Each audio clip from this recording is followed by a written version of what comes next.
বরিশাল নগরীর ২৩ নং ওয়ার্ড দরগাবাড়ি এলাকায় একটি তিনতলা ভবনের নিচতলায় রহস্যজনকভাবে বিস্ফোরণের ঘটনা ঘটে।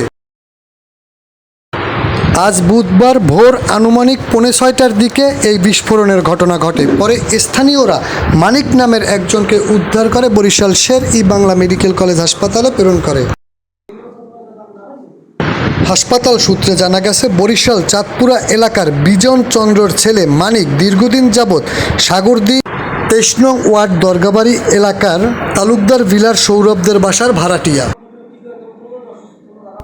পরে স্থানীয়রা তাকে মুমূর্ষ অবস্থায় বরিশাল শের-ই-বাংলা মেডিকেল কলেজ হাসপাতালের সার্জারি 4 ইউনিটে ভর্তি করে। সেখান থেকে তাকে বার্ন ইউনিটে রেফার করা হলে সেখানে তার শারীরিক অবস্থার অবনতি দেখা দিলে উন্নত চিকিৎসার জন্য ঢাকা প্রেরণ করা হয়। এদিকে এ ঘটনার পরে এলাকা জুড়ে আতঙ্ক বিরাজ করছে। দেখা গেছে স্থানীয়দের মনে নানা ধরনের কৌতূহল।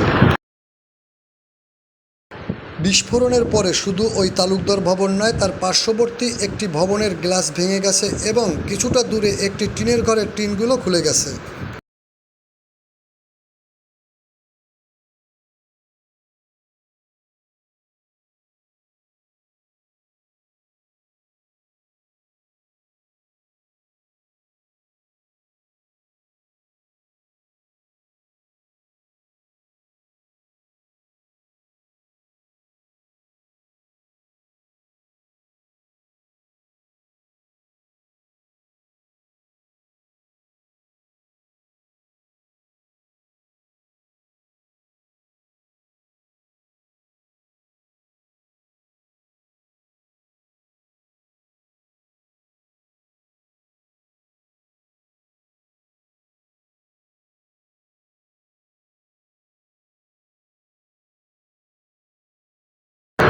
এ বিষয়ে স্থানীয় রুবেল নামের এক ব্যক্তি সাংবাদিকদের জানায়,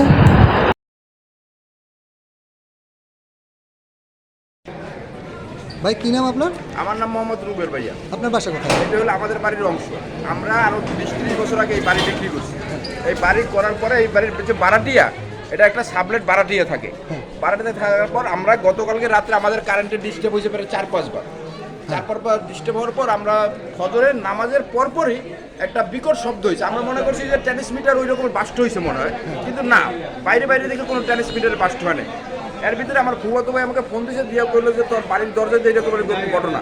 আইসা তো দেখতে আসি যে উলট পালট, তাহলে এক একজনে বলতে আছে যে ওই গ্যাসে লিক হয়েছে। গ্যাসের লিকেজ তো আমরা 2-1টা দেখছি সাধারণত, কিন্তু গ্যাসের সিলিন্ডারের কোনো ক্ষয়ক্ষতি হয় নাই ভাই। গ্যাসের সিলিন্ডারের মধ্যে স্টেপ দাঁড়াই আছে। পাশের বিল্ডিংয়ের 3তলা পর্যন্ত গ্লাস পড়ে গেছে।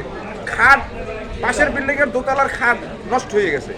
ওই সামনের একটা ঘরের টিনের বেড়া। আপনারা মানে ধারণা করেন কি? আমরা তো ধারণা করি যে কোনো একটা কিছু অবৈধ কিছু ওনার সাথে সংযুক্ত ছিল, হয়তো এরকমের কিছু হওয়ার কথা না। নয়তো জানালা সহ ওই লোক কীভাবে খালে পড়ে যায়?